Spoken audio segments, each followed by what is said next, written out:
The emergency beacon had been broadcasting for 37 days straight. Commander Zeftar of the Galactic Defense Fleet pressed his four-fingered hand against the cold metal of the observation deck's viewport, watching the stars that had once seemed so welcoming now mock him with their distant indifference.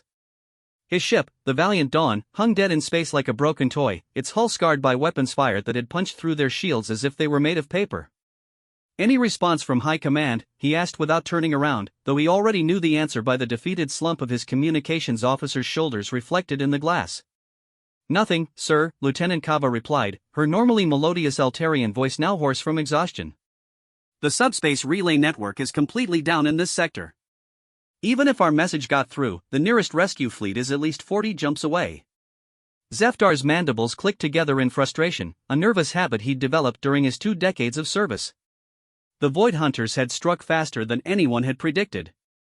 What was supposed to be a routine patrol of the Outer Rim had turned into a nightmare when their sensors detected the massive bioships emerging from dark space. The creatures that piloted those vessels defied every law of biology the Galactic Council had established. They consumed entire star systems, leaving nothing behind but empty space and the screams of dying worlds echoing through hyperspace. "How many survivors do we have left?" Zeftar asked, though he dreaded the answer. 43 crew members still alive, sir. Medical Bay reports that Chief Engineer Morgak probably won't make it through the night. The injuries from the engine room explosion were too severe. Kava's voice cracked slightly. Morgak had been like a father to most of the younger crew members, always ready with a joke or a helping hand. The commander finally turned away from the viewport, taking in the sorry state of his bridge. Half the control panels were dark, their surfaces cracked and smoking. Emergency lighting cast eerie red shadows across the faces of his remaining officers, making them look like ghosts haunting their own ship. The main viewscreen flickered intermittently, showing static-filled images of the debris field that surrounded them, the remains of the merchant convoy they had been escorting. 12 ships. 12 ships full of families fleeing the advancing Void Hunters, carrying everything they owned and everyone they loved. The Valiant Dawn was supposed to protect them, guide them safely to the inner systems where the main fleet could provide proper escort. Instead, Zeftar had led them straight into an ambush. The bioships had appeared without warning, dropping out of some dimension that their scientists didn't even have a name for. Massive, organic vessels that looked more like deep-sea creatures than spacecraft, with tendrils that could reach across space itself and weapons that fired concentrated death. The merchant ships had been helpless against them, their civilian-grade shields dissolving under the alien assault like sugar in acid rain. "Sir," called out Ensign Drix from the sensor station, his young voice cutting through Zeftar's dark thoughts. "I'm picking up movement in the debris field. Looks like some of those biosignatures are still active." The commander's blood ran cold. The Void Hunters didn't just kill, they harvested. Any survivors from the convoy would be taken aboard those nightmare ships, their consciousness absorbed into the collective hive mind that drove the creatures across the galaxy. It was a fate worse than death, and everyone in the Galactic Defense Fleet had sworn they would rather die fighting than be taken alive. "How many?" Zeftar asked, moving to look over Drix's shoulder at the sensor readings. "Hard to tell, sir. The interference from their bioelectric fields is playing havoc with our equipment. But I count at least 3 large signatures, possibly more smaller ones." Drix's hands shook slightly as he worked to refine the sensor sweep. "They're moving through the wreckage, sir. Searching for something. Or someone," Zeftar thought grimly. The Void Hunters had a particular taste for sentient minds, especially those with strong psychic potential. The convoy had been carrying refugees from a dozen different species, many of them telepaths and empaths fleeing worlds that had already fallen to the creatures. "Weapon status," he called out to his tactical officer. "Forward plasma cannon is completely offline, sir. We've got maybe 6 torpedoes left in the aft launcher, but guidance systems are operating at 30% efficiency. Point defense grid has 4 working turrets out of 12.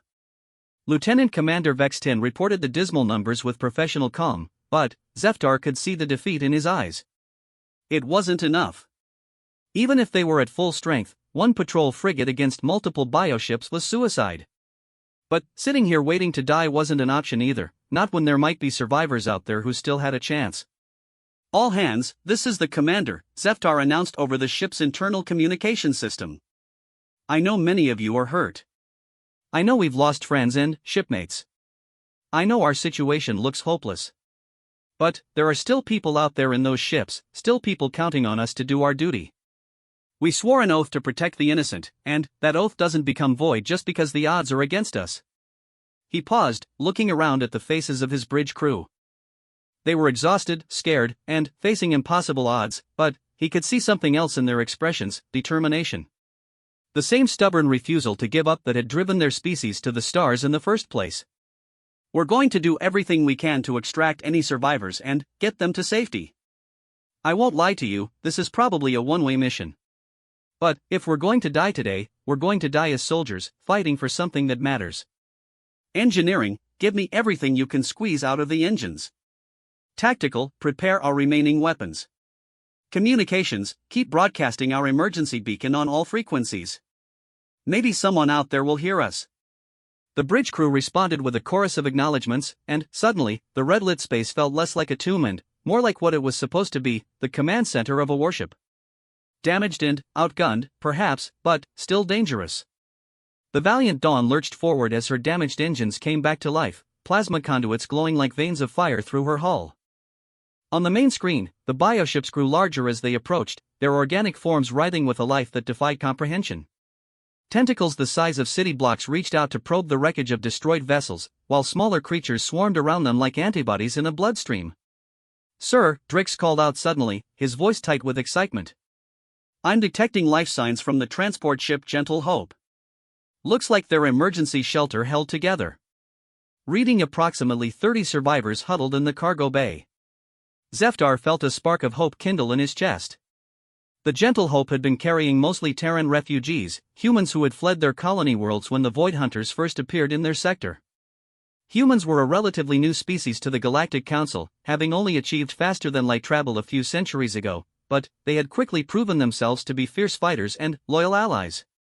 "Can we reach them?" the commander asked. "Not easily, sir. There are 2 bioships between us and the transport. We'd have to fight our way through, and even then, our docking bay took damage. We might be able to get close enough for an EVA rescue, but it would take time we don't have." Time they didn't have. That seemed to be the story of this entire disaster.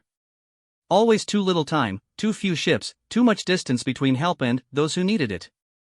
Zeftar had read the reports from other sectors, knew that the Galactic Defense Fleet was stretched to the breaking point trying to contain the Void Hunter advance.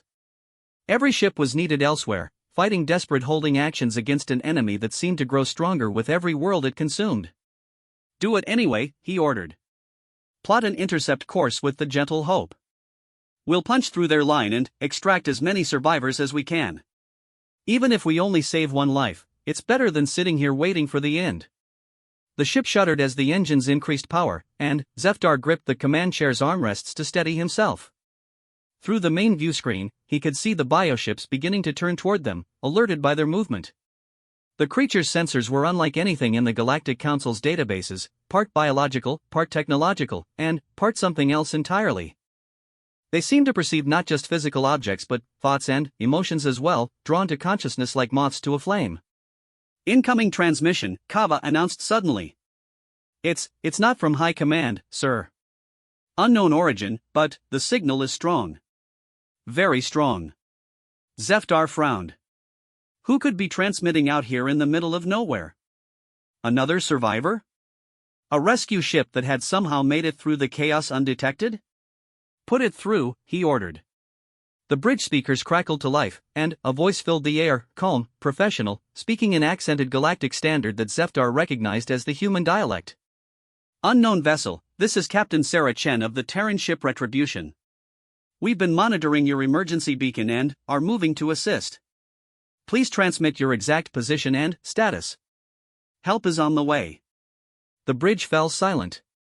Zeftar felt his mandibles drop open in shock. A human ship? Out here, beyond the edge of known space? It was impossible. The human colonies were hundreds of light-years away, and their ships, while impressive for such a young species, didn't have the range or firepower to operate this far from home. "Sir," Drix whispered, his eyes wide as he stared at his sensor displays. "I'm not picking up anything on long-range scan. If there's a ship out there, it's either too far away to detect or using some kind of stealth technology we've never seen before." "Could it be a trick?" Vexton asked quietly. The Void Hunters have been known to mimic distress signals to lure rescue ships into traps. It was a valid concern. The bioships had demonstrated an unsettling ability to adapt and learn from their encounters with Galactic Council forces. But something about the voice felt genuine, and Zephdar found himself clinging to this unexpected hope like a drowning man clutching driftwood. "Respond to the transmission," he ordered. "This is Commander Zephdar of the GDF Valiant Dawn. We are dead in space with 43 survivors and limited weapons. Multiple bioships are in the area, along with approximately 30 civilians trapped aboard a damaged transport. We would be very grateful for any assistance you can provide." The response came back immediately, as if the mysterious Captain Chen had been waiting for his reply. "Understood, Valiant Dawn. Hold your position and prepare for combat support. We'll handle the bioships. Retribution out." The transmission ended, leaving the bridge in stunned silence. Zephdar stared at the static-filled viewscreen, wondering if he had just imagined the entire conversation. Around him, his officers exchanged uncertain glances, hope and disbelief warring in their expressions. "Sir," Drix called out, his voice barely above a whisper. "Something's happening to the bioships. They're changing course. Moving away from the debris field." On the screen, the massive organic vessels were indeed turning, their tentacles writhing with what almost looked like agitation. The smaller creatures swarming around them began to cluster together, forming defensive formations that Zephdar had never seen before. It was as if something had spooked them, made them abandon their harvesting to prepare for battle. But battle with what? His sensors still showed nothing but empty space beyond the debris field. Then, the stars began to move. It started as just a slight distortion, a barely visible ripple in the fabric of space itself. But, as Zephdar watched in growing amazement, the distortion grew larger and more pronounced, reality bending and twisting as something enormous forced its way into normal space. Not through hyperspace or any form of FTL travel he recognized, but from somewhere else entirely. The void itself seemed to tear open like fabric, revealing glimpses of impossible geometries and colors that had no names. And through that tear came a ship. It was massive, easily twice the size of the largest bioship and built like a weapon-given form. Angular and predatory, its hull was the deep black of space between stars, broken only by lines of brilliant blue light that pulsed like a heartbeat. Weapon arrays bristled from every surface, and engine nacelles that glowed with contained fire pushed it forward with impossible grace for something so large. "Mother of the Void," Vexton breathed. "What is that thing?" Zephdar didn't answer because he couldn't. He had served in the Galactic Defense Fleet for 2 decades, had seen every type of ship in the Council's databases, but this vessel was unlike anything in the known galaxy. It moved with predatory purpose, its weapons systems already tracking the bioships with mechanical precision. "Sir," Drix's voice was filled with awe. It's human. I'm reading human life signs aboard that ship. Thousands of them. And the power readings." He shook his head in disbelief. "Sir, that ship is generating enough energy to power a small star system." The massive vessel came to a stop between the Valiant Dawn and the bioships, its bulk blocking out the stars beyond. For a moment, space held its breath, predator facing predator across the cosmic dark. Then, Captain Chen's voice filled the bridge again, but now it carried an edge that made Zephdar's scales shiver. "Bioships, you have 10 seconds to withdraw from this system. This is your only warning." The response was immediate and violent. The largest bioship launched itself forward, its tentacles reaching out to ensnare the human vessel while smaller creatures poured from its living hull like spores from a fungus. Weapons that fired concentrated death lanced through space, striking the newcomer's shields with enough force to crack a moon. The human ship didn't even slow down. What happened next would be talked about in military academies for generations to come, assuming there were any academies left to talk about it in. The Retribution opened fire with weapons that redefined the very concept of overwhelming force. Beams of pure energy, bright as newborn stars, reached across space to touch the bioships and simply erased them from existence. Missiles that seemed to bend space around themselves struck with the force of collapsing planets, while defensive systems swatted aside the creatures' attacks like a giant brushing away gnats. The battle, if it could even be called that, lasted less than 3 minutes. When the light faded and space settled back into its normal configuration, nothing remained of the bioships but expanding clouds of organic debris. The human vessel hung in space like an avenging angel, its weapons still glowing with residual heat. Valiant Dawn this is retribution. Threat neutralized.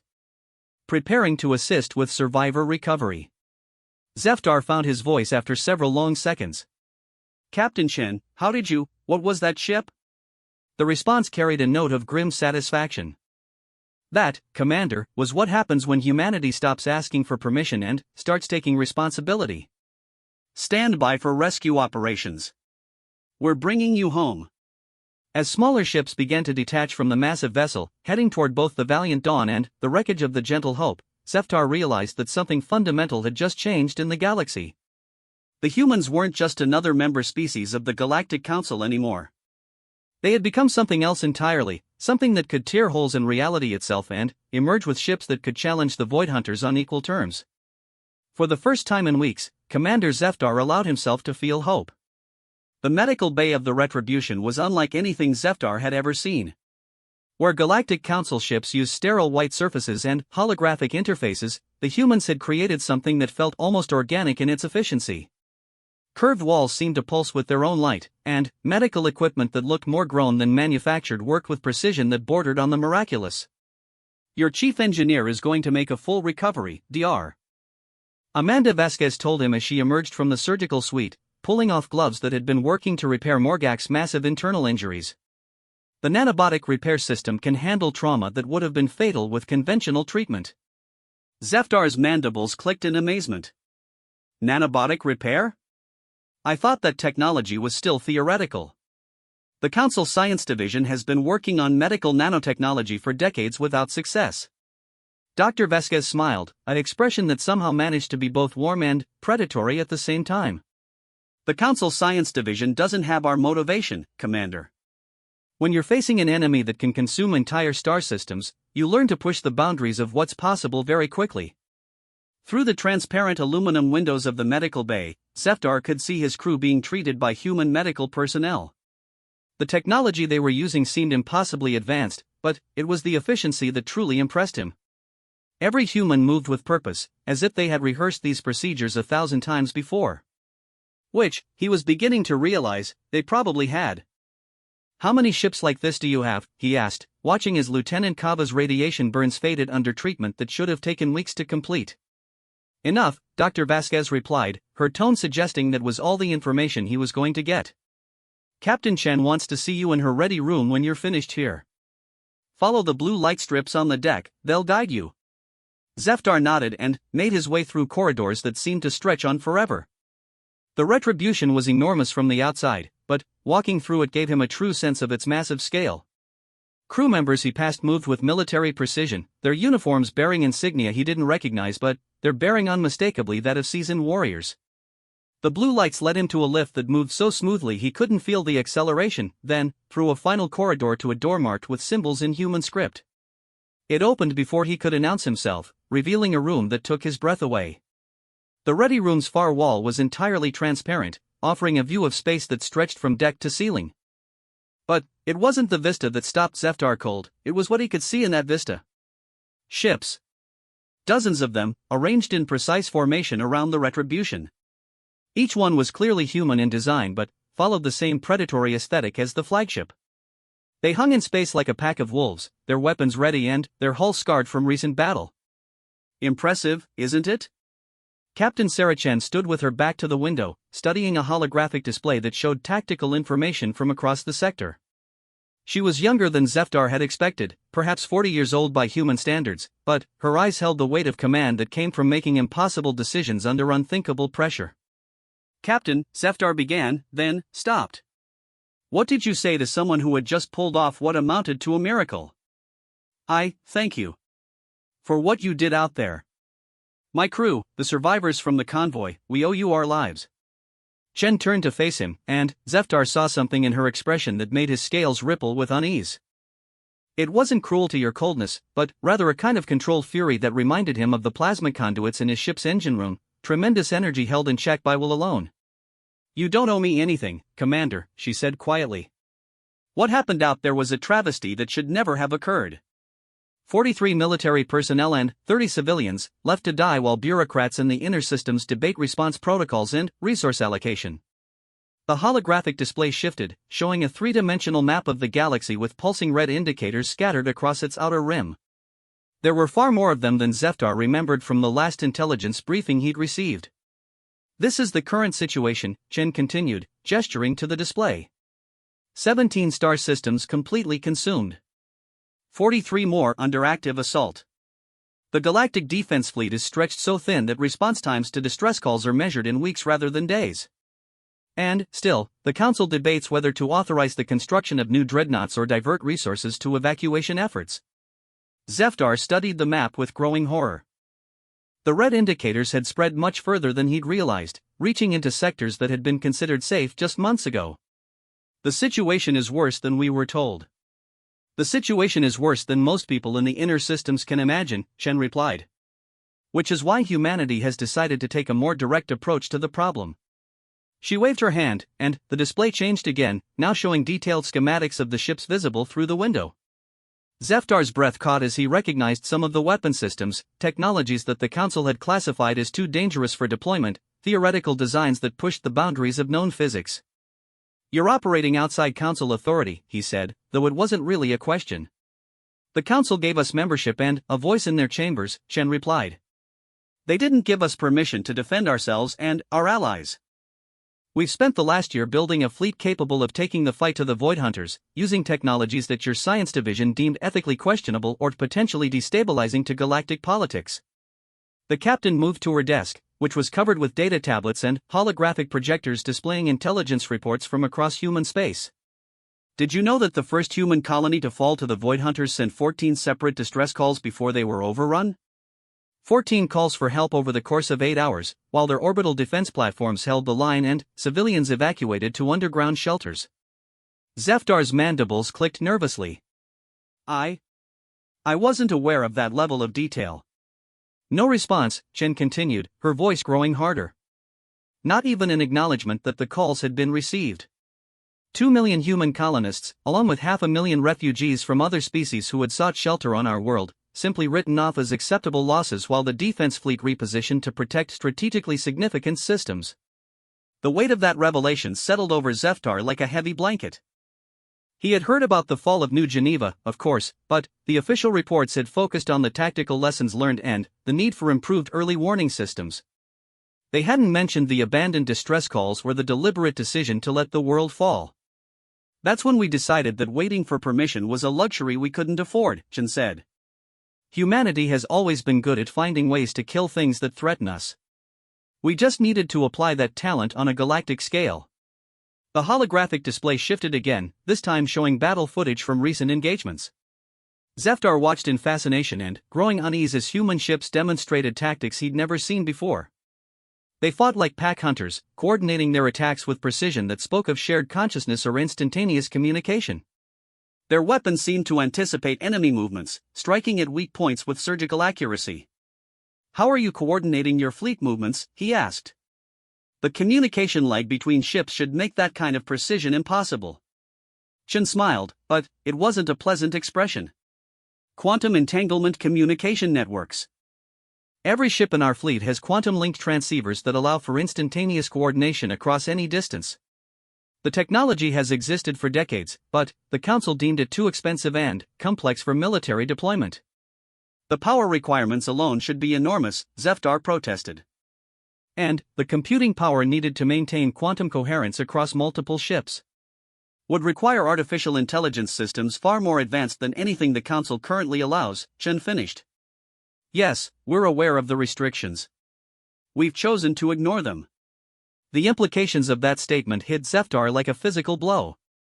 Artificial intelligence research was heavily regulated by the Council after the synthetic wars that had ravaged several systems 3 centuries ago. The idea that humans had not only developed advanced AI but were actively using it for military operations was staggering. "Captain," he said carefully, "what exactly are you proposing to do with this fleet?" Chen moved back to the window, looking out at her ships with an expression that mixed pride and grim determination. "We're going to end this war, Commander.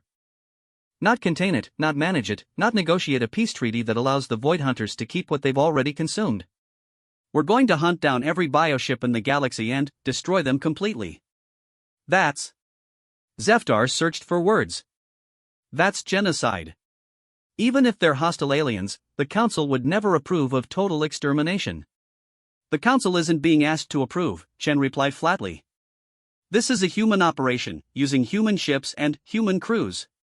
We've tried diplomacy, we've tried containment, we've tried everything the civilized galaxy considers acceptable. None of it worked. So now we're going to try what humanity does best. She turned to face him again, and Zeftar saw something in her eyes that made him take an involuntary step backward. It was the look of a predator that had finally decided to stop playing with its prey. War, she said simply. Total war, fought with every advantage we can create and every weapon we can build. The Void Hunters wanted to consume the galaxy? Let them try to consume this. The holographic display changed one final time, showing what appeared to be a star chart of unprecedented detail. Systems, trade routes, and strategic positions were marked with symbols that Zeftar couldn't read, but the scope of the information was breathtaking.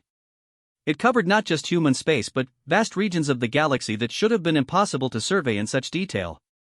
How long have you been planning this? He asked.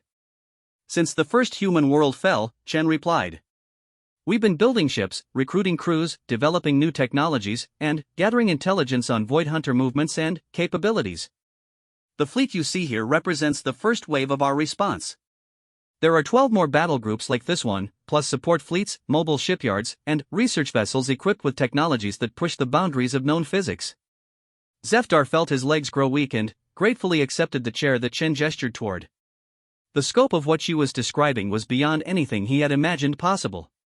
Humanity had essentially built a second military from scratch, one that operated completely outside the Council's oversight and authority. Why are you telling me this? He asked. Surely this information is classified at the highest levels. Because you've seen what we can do, Chen replied. And because you're going to have a choice to make. You and every other member of the Galactic Defense Fleet who's tired of watching good soldiers die while politicians debate appropriate responses to an existential threat. She moved to stand directly in front of him, her presence somehow filling the room despite her relatively small stature. We're offering an alternative, Commander. A chance to actually fight back instead of just holding the line until the line breaks. But understand that this isn't a diplomatic alliance or a formal treaty between governments. This is a human war, fought by human rules, with human objectives. And what are those objectives, exactly? Complete victory, Chen said without hesitation. The total elimination of the Void Hunter threat and the liberation of every world they've consumed. We're not interested in negotiated settlements or territorial concessions. We're going to kill every last one of them and reclaim everything they've taken. The magnitude of what she was proposing struck Zeftar speechless. It wasn't just ambitious, it was the kind of total commitment that most civilized species considered barbaric. The Council had always favored measured responses, diplomatic solutions, and the minimum force necessary to achieve specific objectives. What Chen was describing was something else entirely, war as an expression of absolute will, victory as the only acceptable outcome. The bioships we encountered, he said slowly. You destroyed them in minutes. How? New weapons based on technologies that the Council banned as too dangerous for general use, Chen replied. Directed energy systems that can destabilize matter at the quantum level, missiles equipped with miniaturized singularity warheads, and defensive systems that manipulate spacetime itself. We've taken every theoretical weapon design in the Council databases and made them real. She paused, studying his reaction carefully. But technology is only part of the equation. The real difference is mindset. Your people fight to minimize casualties and achieve specific tactical objectives. We fight to kill enemies and break things until the enemy stops fighting back. That sounds... Zeftar struggled to find the right words. Excessively violent. It is, Chen agreed matter-of-factly. Violence is what the Void Hunters understand, and violence is what they're going to get. The question is whether you and the rest of the defense fleet want to be part of that solution or continue following orders from people who think the appropriate response to genocide is a strongly worded diplomatic protest. Through the window, Zeftar could see shuttles moving between the ships of the human fleet, carrying supplies, personnel, and equipment. The scale of the operation was staggering, but it was the efficiency that impressed him most. Every movement had purpose, every action contributed to a larger plan that had obviously been years in the making. "What would you need from us?" he asked finally. "Intelligence, primarily," Chen replied. "Detailed information on Void Hunter movements, Council fleet deployments, and the location of systems that still have survivors to evacuate. We can fight this war alone if necessary, but we'd prefer to coordinate with any defense fleet units willing to take orders from human command." "Take orders?" Zeftar's mandibles clicked in alarm. "Captain, the Galactic Defense Fleet has chain of command protocols that date back to the founding of the Council." "We can't just..." "Commander," Chen interrupted, her voice carrying a note of steel that made Zeftar fall silent. "In the last 6 months, how many successful rescue operations has the Defense Fleet conducted in Void Hunter-occupied territory?" Zeftar thought about it, running through the mission reports he'd seen. We've evacuated several systems before they fell completely. Saved millions of lives." "How many successful offensive operations?" Chen pressed. "How many times has the Defense Fleet actually pushed back Void Hunter forces and reclaimed occupied worlds?" The silence stretched between them. "Answer enough." "We've retaken 14 systems in the last month alone," Chen said.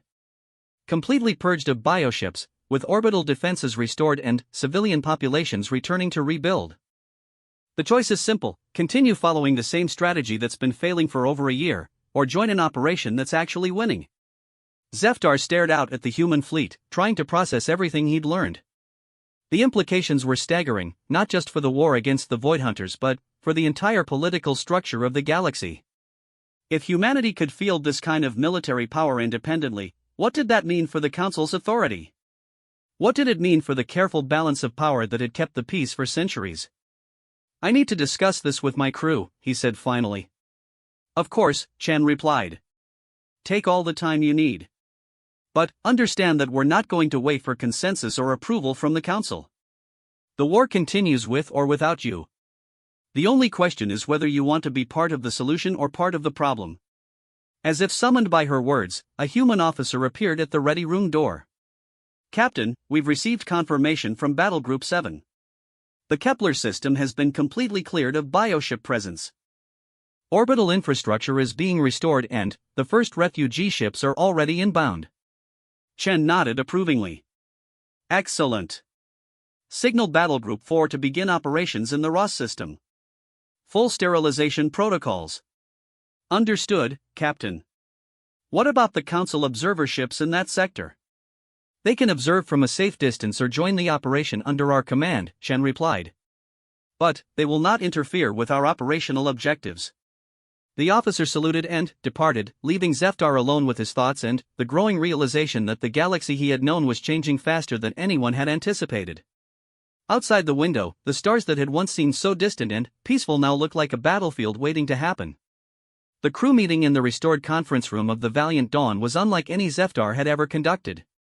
His officers sat around the polymer table, their injuries healed by human medical technology and their uniforms cleaned and pressed by automated systems that seemed almost magical in their efficiency. But the looks on their faces ranged from wonder to confusion to outright fear as they processed what their commander had just told them. "Let me make sure I understand this correctly," Lieutenant Commander Vexton said slowly, his tactical mind working through the implications. "The humans have built an entire fleet using technologies that the Council banned. They're operating completely outside our chain of command, and they want us to join their war against the Void Hunters under human authority?" "That's an accurate summary," Zeftar replied, though he could hear the uncertainty in his own voice. 3 days aboard the Retribution had given him time to observe the human operation firsthand, and what he'd seen both impressed and disturbed him in equal measure. The humans fought with a kind of focused brutality that was foreign to everything the Galactic Defense Fleet represented. He'd watched recordings of their recent battles, seen bioships torn apart by weapons that seemed to bend the laws of physics, witnessed entire Void Hunter fleets reduced to the decision came easier than Zeftar had expected. When he called for volunteers the next morning, every single officer and crew member of the Valiant Dawn stepped forward. Not out of blind loyalty or desperate hope, but because they had spent the night studying human battle records and tactical analyses that painted a picture no rational being could ignore. "Sir," Lieutenant Kava had said, speaking for the entire crew, "we've reviewed the intelligence data. If those projections are accurate, then following Council protocols isn't just useless, it's suicide for our entire civilization. We'd rather die fighting alongside people who might actually win than watch everything we've sworn to protect get consumed while bureaucrats debate proper procedure. Now, 3 weeks later, Zeftar stood on the bridge of his refitted vessel and marveled at what human engineering could accomplish when unrestrained by Council safety regulations and ethical committees. The Valiant Dawn was no longer recognizable as the patrol frigate that had limped away from a Void Hunter ambush. Her hull bristled with weapon systems that operated on principles he was still learning to understand. Her engines could tear holes in reality itself for faster-than-light travel, and her defensive systems manipulated the fabric of spacetime to deflect attacks that would have vaporized her original configuration.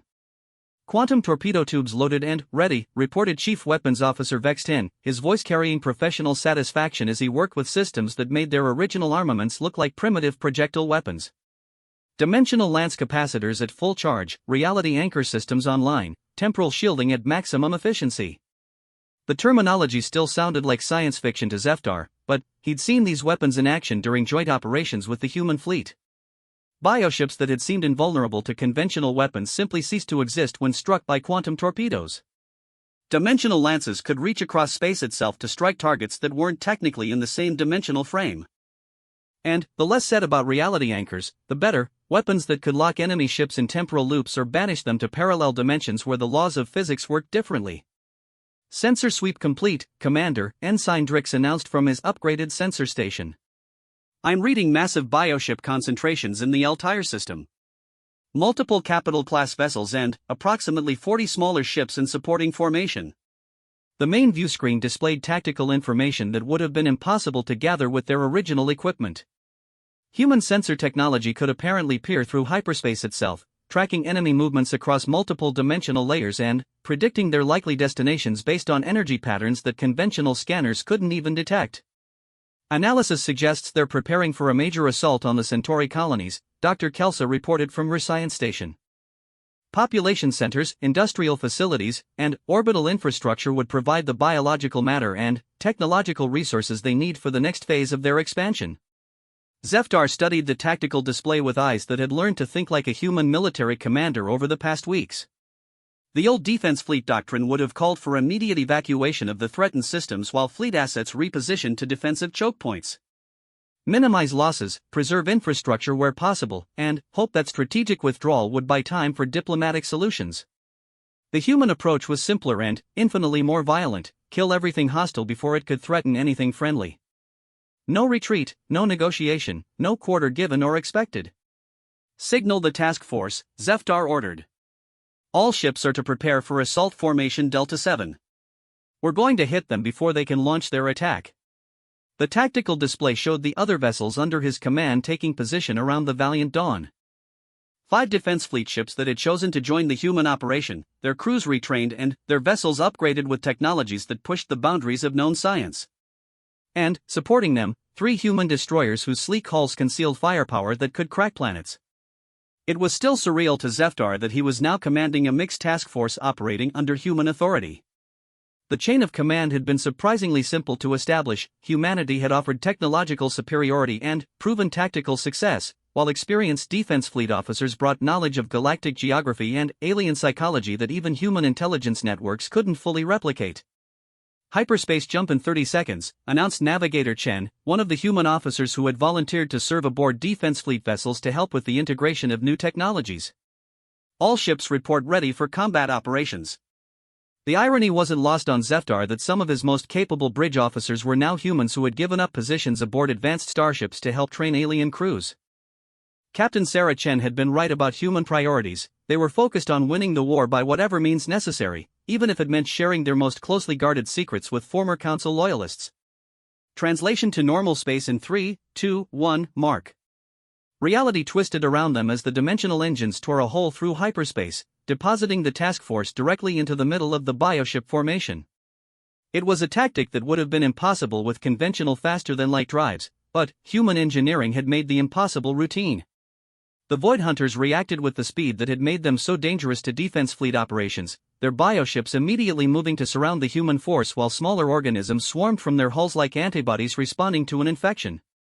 But they had never faced an enemy that could match their speed and exceed their firepower. "All ships, engage at will," Zeftar commanded, watching as his task force demonstrated the effectiveness of human tactical doctrine. The battle was over in 12 minutes. What had once been a massive bioship fleet was now an expanding cloud of organic debris, destroyed so completely that their quantum signatures had been erased from local spacetime. The human weapons didn't just kill, they removed their targets from existence at a fundamental level, ensuring that the Void Hunters couldn't regenerate or resurrect fallen assets. "Sensor sweep shows no surviving bioship signatures," Drix reported, his voice carrying a note of satisfaction that would have been unthinkable during their defense fleet days. "All hostile contacts eliminated. Beginning search pattern for any escaped organisms." Standard human operating procedure was absolute sterilization of any area where bioships had been detected. No survivors, no contamination, no possibility that even a single organism could escape to report back to the main invasion force. It was thorough to a degree that made some defense fleet officers uncomfortable, but it was also undeniably effective. "Commander," Navigator Chen called out, "we're receiving a priority transmission from Battle Group Prime. Captain Chen wants to speak with all task force commanders immediately." Zeftar felt a familiar mixture of anticipation and unease. Captain Chen's briefings usually meant that the scope of human operations was about to expand in ways that challenged everything he thought he knew about modern warfare. The holographic display shifted to show Captain Chen's ready room aboard the Retribution, but now she wasn't alone. Gathered around her conference table were the commanders of all 12 human battle groups, plus nearly 30 defense fleet officers who had chosen to join the human operation. The scale of the war had grown far beyond what any of them had imagined possible. "Commanders," Captain Chen began without preamble, "our deep space monitoring networks have detected significant movement in dark space. The main invasion force is accelerating their timeline. We now estimate first contact with advanced bioship formations in approximately 6 weeks. The holographic display shifted to show long-range sensor data that made Zeftar's scales ripple with involuntary fear. The formations moving through intergalactic space weren't just large, they were continent-sized bioships accompanied by support fleets that stretched across light-years of space. The advanced scouts they had been fighting were nothing compared to what was coming. However, Chen continued, "Our operations have been more successful than projected. We've eliminated 93% of advanced bioship presence in the outer rim, and our intelligence networks have identified the location of what appears to be the invasion force's command structure." The display changed again, showing a region of dark space where sensor readings suggested the presence of something that violated every law of physics Zeftar had ever learned. It was massive beyond comprehension, organized with intelligence that implied consciousness on a galactic scale, and moving with purpose toward the core systems of every major civilization. "We're going to destroy it," Chen said simply, as if she were discussing plans for a routine patrol mission. "Operation Starfall will deploy our entire fleet in a coordinated assault on the command structure. If we can eliminate their central intelligence, the remaining bioships should lose coordination and become vulnerable to conventional military response." The silence that followed was deafening. What Captain Chen was proposing wasn't just ambitious, it was the kind of operation that would either save galactic civilization or get everyone involved killed in the most spectacular fashion possible. "Captain," one of the defense fleet commanders spoke up, "the distances involved are beyond anything our ships can handle. Even with your dimensional engines, we're talking about a journey to regions of space where the laws of physics might not work the same way they do here." "Which is why we're not going alone," Chen replied, activating another display that showed ship specifications unlike anything Zeftar had ever seen. "Meet the Prometheus. Humanity's first reality-anchor dreadnought, equipped with engines that can create stable dimensional corridors across intergalactic distances and weapons systems that can restructure spacetime itself." The ship on display was enormous, easily 10 times the size of the Retribution and built with technologies that seemed more grown than constructed. Its hull appeared to be made of solidified space itself, while weapon systems that defied rational description projected from surfaces that existed in multiple dimensions simultaneously. "The Prometheus will serve as our mobile base of operations," Chen continued. "Her reality anchor systems will maintain stable physics in whatever dimensional space we encounter, while her dimensional engines will allow the entire fleet to travel as a single unit regardless of normal spacetime limitations." Zeftar stared at the specifications in growing amazement. Humanity hadn't just built a fleet, they had created technologies that could function as mobile pieces of reality itself. The implications were staggering, not just for the current war but for the future of galactic civilization. "There's one more thing," Chen said, her expression growing serious. Intelligence suggests that the Void Hunters aren't just an invasion force, they're refugees. Our deep space observations indicate that something in their galaxy of origin has been consuming reality itself, forcing them to flee to our dimensional space. The revelation struck the assembled commanders like a physical blow. The idea that the Void Hunters were running from something even worse was almost too terrible to contemplate. Which means that winning this war isn't just about stopping an invasion, Shin continued. It's about preventing whatever destroyed their galaxy from following them here. Operation Starfall isn't just about destroying their command structure, it's about sealing the dimensional breach that allowed them access to our reality in the first place. As the briefing continued with technical details and operational timelines, Zeftar found himself thinking about the choice he had made weeks ago. He had thought he was simply joining a more effective military operation.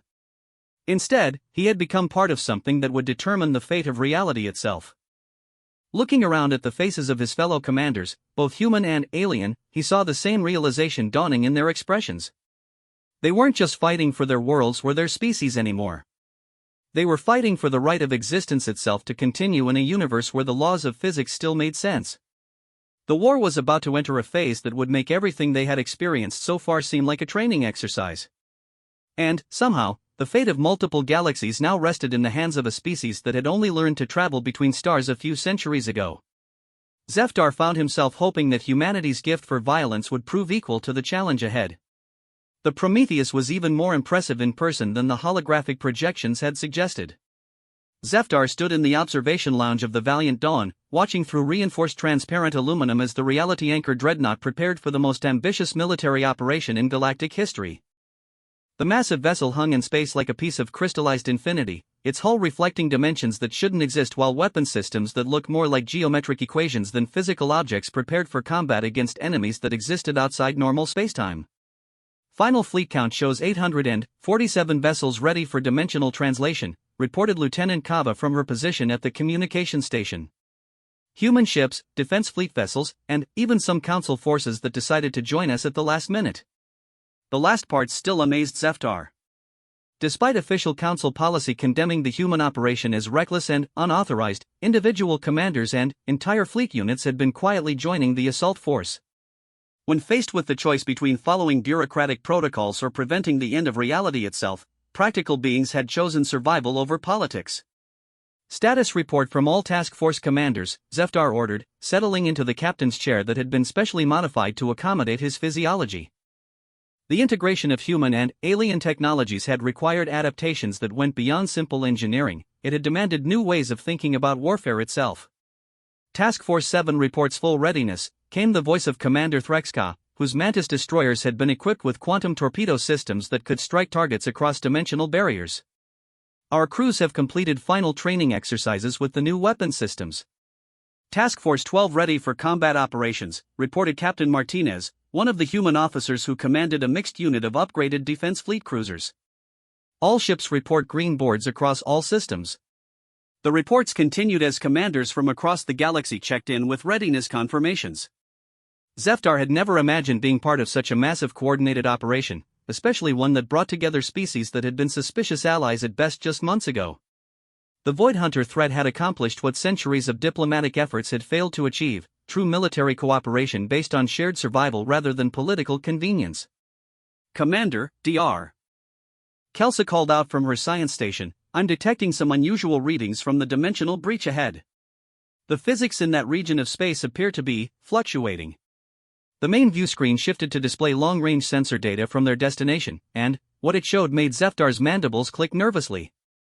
The region where the Void Hunter command structure existed wasn't just located in dark space, it was actively consuming the dimensional fabric that held reality together.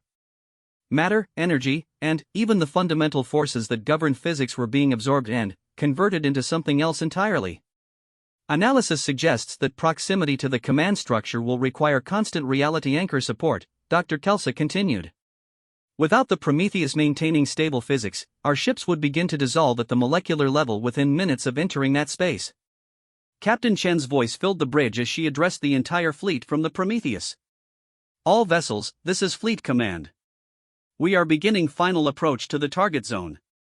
Remember your mission parameters: destroy the command structure, seal the dimensional breach, and prevent any escape of command-level bioship entities.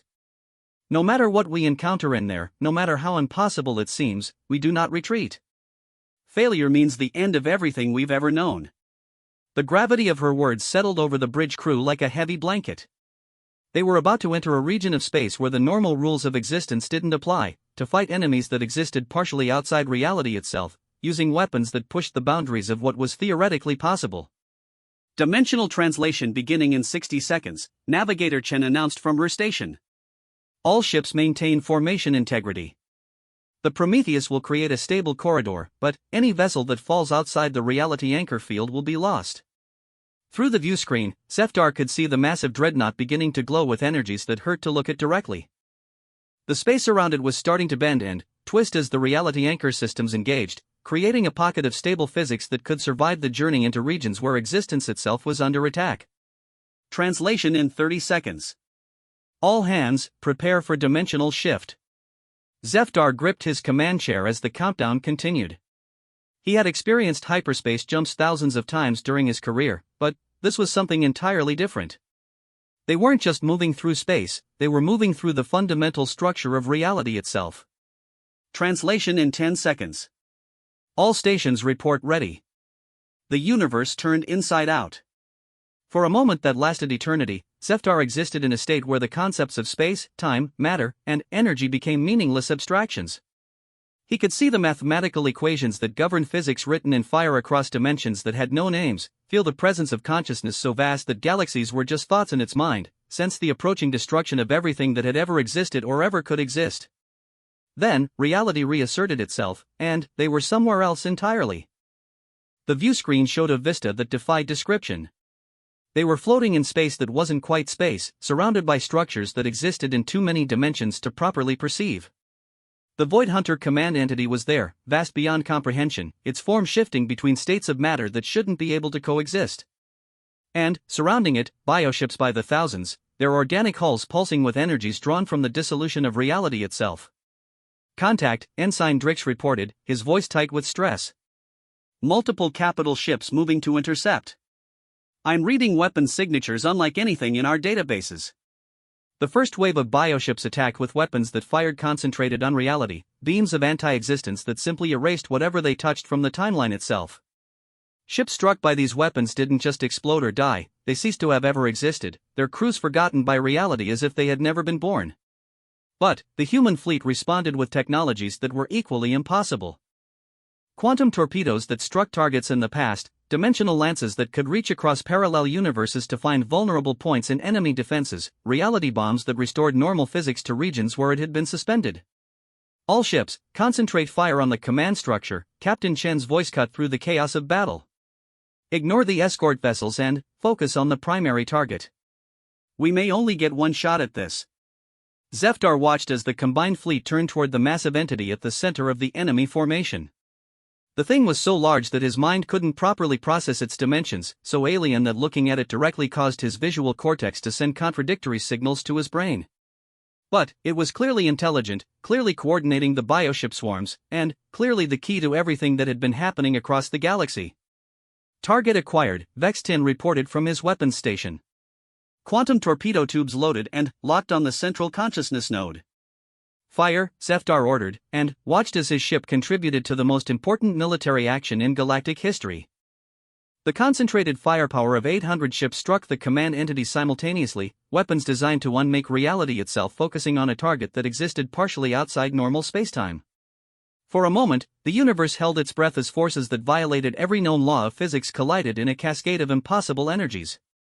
The command structure began to unravel. It didn't die or explode or collapse, it simply started to lose coherence, its vast consciousness fragmenting as the weapons designed to destroy impossible targets proved equal to the task. The bioships surrounding it immediately lost coordination, their movements becoming random and desperate as the intelligence that had guided them across intergalactic space began to fade. Dimensional breach destabilizing, Dr. Kelso reported, her voice filled with excitement and terror in equal measure. The portal they used to enter our reality is beginning to collapse. On the view screen, Zefdar could see space itself beginning to heal where the Void Hunters had torn holes in the fabric of existence. Reality was reasserting itself, pushing back against the intrusion from dimensions where different rules applied. All ships, immediate withdrawal, Captain Chen ordered. The dimensional collapse is accelerating. We have approximately 3 minutes before this entire region of space returns to normal physics and takes anything still here with it. The fleet began its retreat as the command entity's death throes sent shockwaves through dimensions that had no names. Bioships caught in the collapse simply vanished, erased from existence as the portal that had brought them to this galaxy sealed itself permanently. The journey back to normal space was somehow even more disorienting than the original translation, as if reality itself was confused about what had just happened and needed time to process the implications. When the universe finally settled back into familiar patterns, the fleet found itself floating in empty space, with no sign that the dimensional breach had ever existed. Status report, Zeftar called out, checking his crew for signs of dimensional displacement sickness. All task force units reporting successful withdrawal, Kaba announced.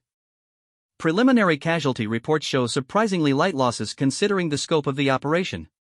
Long-range sensors are detecting massive bioship formations throughout the outer rim, Drix added. But they appear to be confused. No coordinated movements, no obvious tactical objectives. They're acting like animals instead of an invasion force. The implications were staggering. Without the command entity to coordinate their actions, the remaining Void Hunters had reverted to simple biological imperatives.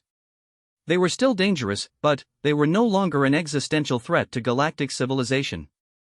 Fleet command to all vessels, Captain Chen's voice filled the bridge with unmistakable satisfaction. Mission accomplished. The dimensional breach has been sealed, the command structure has been eliminated, and the invasion has been stopped. Begin coordinated sweep operations to eliminate remaining bioship presence throughout the sector. As the massive fleet began to disperse into smaller task forces for the cleanup operation, Zeftar found himself thinking about the journey that had brought him to this moment. Weeks ago, he had been a loyal defense fleet officer following protocols that had proven inadequate against an impossible threat. Today, he was part of a military force that had literally saved reality itself from dissolution. The humans had done something unprecedented in galactic history. They had taken a hopeless situation and turned it into absolute victory through the application of superior technology, innovative tactics, and the kind of focused determination that most civilized species considered barbaric. They hadn't just won a war, they had redefined what winning meant. "Sir," Lieutenant Kava spoke up quietly, "what happens now?" "The immediate threat is over, but the galaxy has changed. The Council's authority has been effectively bypassed, and humanity has demonstrated military capabilities that exceed anything the rest of us can field." It was a fair question, and one that Zeftar suspected would dominate political discussions for decades to come. The humans had saved galactic civilization, but they had also proven that they could destroy it if they chose to. The balance of power that had maintained peace for centuries had been permanently altered. "I think," Zeftar said slowly, watching human ships coordinate the ongoing operations with mechanical precision, "that the galaxy is going to have to learn to live with the fact that humanity has grown up. They're not the junior partners asking for acceptance anymore. They're the ones with the most advanced technology, the most effective military, and the proven ability to handle threats that no one else can deal with." Through the viewscreen, he could see the Prometheus beginning another dimensional translation, this one heading back toward human space where no doubt other impossible projects were already under development. Humanity had tasted victory on the grandest possible scale, and Zeftar suspected they wouldn't be content to simply return to their previous role as council members voting on trade agreements and territorial disputes. The war was over, but the future was just beginning. And, for the first time in galactic history, that future would be largely determined by a species that had learned to turn the impossible into the inevitable through the application of controlled violence and absolute determination. Zeftar found himself looking forward to seeing what humanity would accomplish next, even as he wondered whether the rest of the galaxy was ready for whatever that might be.